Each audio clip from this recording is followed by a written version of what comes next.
Kawasaki W650 carburetor balancing.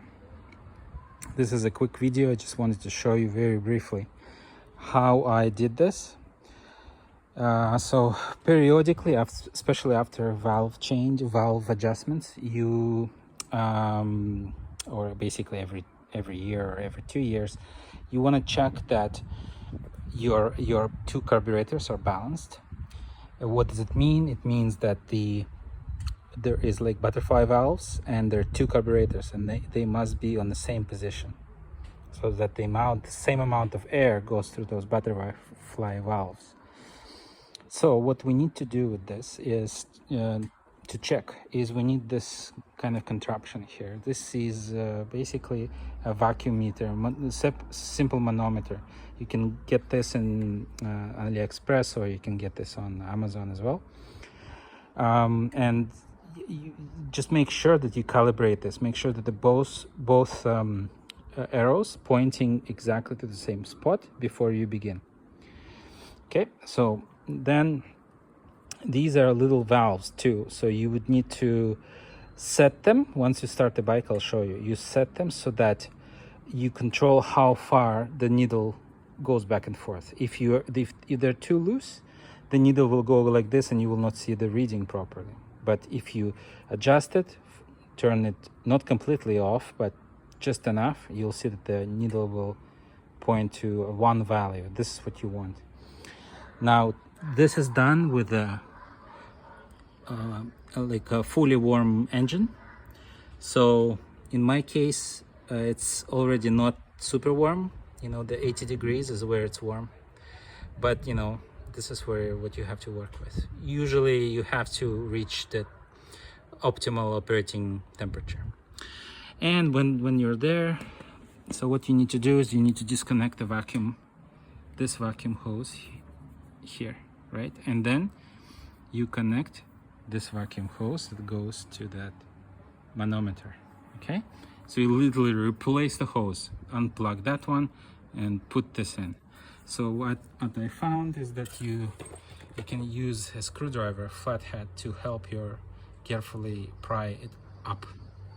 Okay, and then you can disconnect them. So then you do the same thing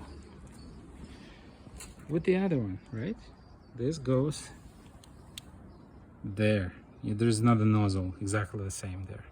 I found that if you remove the choke, you have a better access there. Okay, also this is the vacuum hose that was disconnected. You temporarily replace with this one. Okay, then you close the choke because your engine was supposed to be warm. And then, you know, I put this up a little bit so it's easier to reach that bolt right there. You see that bolt over there? That's the bolt that we need to adjust. And how do you adjust it in such a tight spot? Well, again, you can buy a tool for this, or you can just I use my torque wrench with an extender and with the U-joint here, just like that. You stick it in this way, like that, on an angle. Sorry. You put that sucker in like that. You know, you understand the idea, right? And then you hold it, and then you start the engine.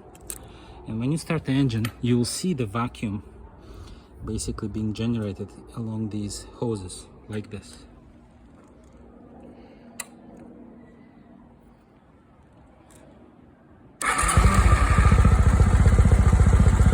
See? So this one says 8, and this one says 8. That means that both carbs are balanced. See, the needles are pointing to the same value on both sides. Okay, this is what happens. So this is balanced. It's already balanced. I turn that screw a little bit this way or a little bit that way. Just try it yourself, and you'll see. It doesn't have to be absolutely 100% be equal. So just close enough is fine. This is what happens if you don't have this valve, or sorry, if you have that valve open. See, the arrow starts jumping, and you kind of close it, and the arrow stops jumping. Okay, you don't close it fully, you just enough, right? So that's how you balance the carbs. And after that is done, you turn off the bike, and then you unhook this hose and put this hose back in, and that's it. That's as simple as that. If you have any question, guys, please leave your comments.